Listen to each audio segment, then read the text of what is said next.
Assalamualaikum warahmatullahi wabarakatuh. Perkenalkan, nama saya Dina Rizka Amelia, NIM 2022111016.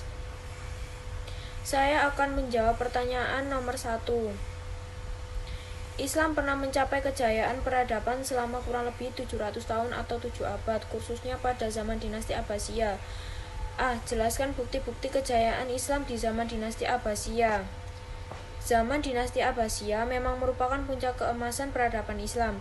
Beberapa bukti kejayaan antara lain adalah pencapaian dalam ilmu pengetahuan seperti perkembangan matematika, astronomi, dan kedokteran, kemajuan dalam seni arsitektur, dan pembangunan megah seperti contohnya Masjid Agung Cordoba, serta keberhasilan dalam perdagangan dan ekonomi, terutama melalui jaringan peradaban yang luas hingga ke Eropa.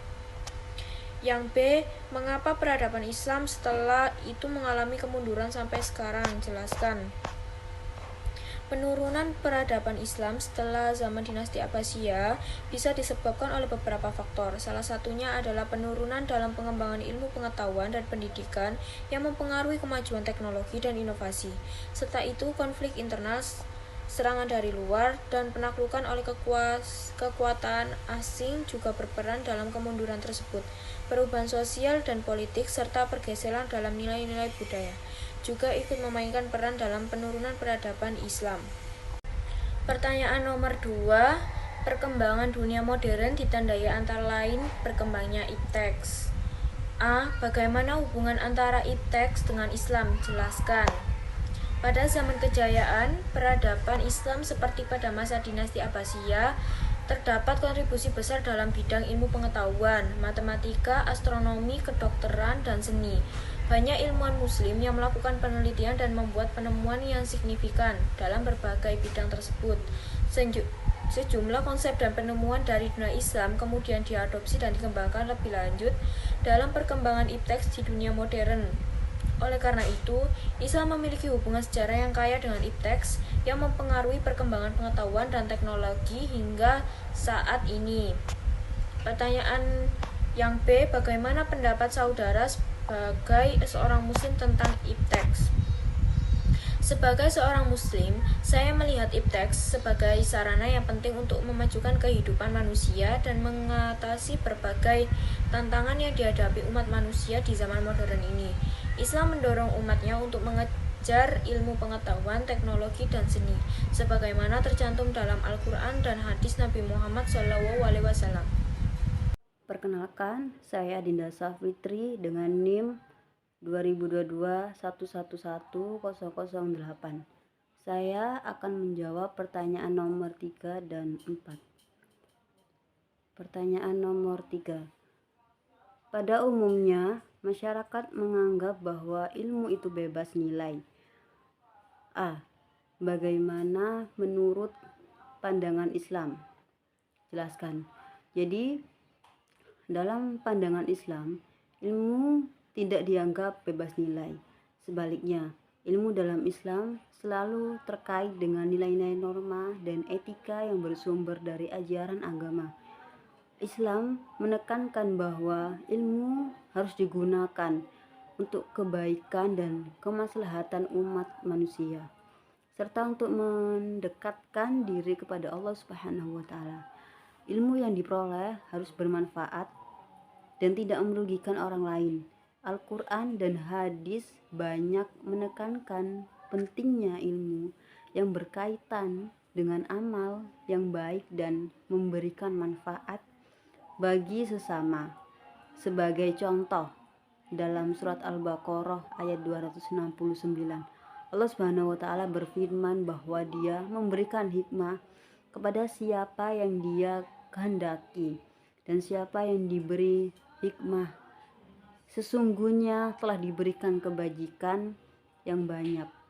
Oleh karena itu, di dalam Islam, ilmu tidak boleh digunakan untuk tujuan yang tidak bermoral atau merugikan.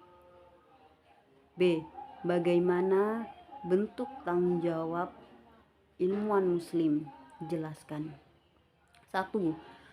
Menjaga integritas ilmiah. Ilmuwan muslim harus menjaga kejujuran dan integritas dalam penelitian dan penyampaian ilmu pengetahuan mereka. Mereka harus memastikan bahwa ilmu yang mereka kembangkan dan sampaikan adalah benar dan dapat dipertanggungjawabkan. 2. Penggunaan ilmu untuk kebaikan. Ilmuwan muslim harus memastikan bahwa ilmu yang mereka kembangkan digunakan untuk tujuan yang baik dan bermanfaat bagi umat manusia. Mereka harus menghindari penggunaan ilmu untuk tujuan yang merusak atau tidak etis. 3. Mengajarkan ilmu dengan benar. Ilmuwan muslim memiliki tanggung jawab untuk menyebarkan ilmu pengetahuan dengan cara yang benar dan mudah dipahami, sehingga orang lain dapat mengambil manfaat darinya. 4. Menerapkan nilai-nilai Islam. Ilmuwan muslim harus selalu berusaha menerapkan nilai-nilai Islam dalam setiap aspek penelitian dan pengembangan ilmu. Ini termasuk mematuhi hukum syariah, mengedepankan keadilan dan menjunjung tinggi kemanusiaan. 5. Berperan dalam kemajuan umat. Ilmuwan muslim harus berperan aktif dalam memajukan umat Islam melalui kontribusi mereka dalam ilmu pengetahuan dan teknologi, serta menginspirasi generasi muda untuk menuntut ilmu. Pertanyaan nomor 4. Ada pendapat bahwa untuk mencapai kemajuan dunia, maka agama dan negara atau agama dan urusan dunia atau agama dan ilmu pengetahuan harus dipisah agar tidak rancu. A. Bagaimana pandangan Islam tentang pendapat tersebut? Jelaskan. Jadi, dalam pandangan Islam, agama tidak dapat dipisahkan dari aspek kehidupan lainnya, termasuk negara, urusan dunia, dan ilmu pengetahuan. Islam adalah agama yang komprehensif dan mencakup seluruh aspek kehidupan. Al-Quran dan hadis memberikan petunjuk yang jelas tentang bagaimana umat Islam harus mengatur kehidupan pribadi, sosial, politik, ekonomi, dan ilmiah mereka. Islam menekankan bahwa semua aspek kehidupan harus dijalani sesuai dengan ajaran agama. Pemisahan antara agama dan urusan dunia dianggap tidak sesuai dengan ajaran Islam karena Islam mengatur semua aspek kehidupan manusia dengan tujuan mencapai kebahagiaan di dunia dan akhirat. Dalam sejarah Islam, banyak ilmuwan muslim yang menggabungkan ilmu pengetahuan dengan nilai-nilai Islam, seperti Ibnu Sina dalam bidang kedokteran dan Al-Khawarisi dalam bidang matematika.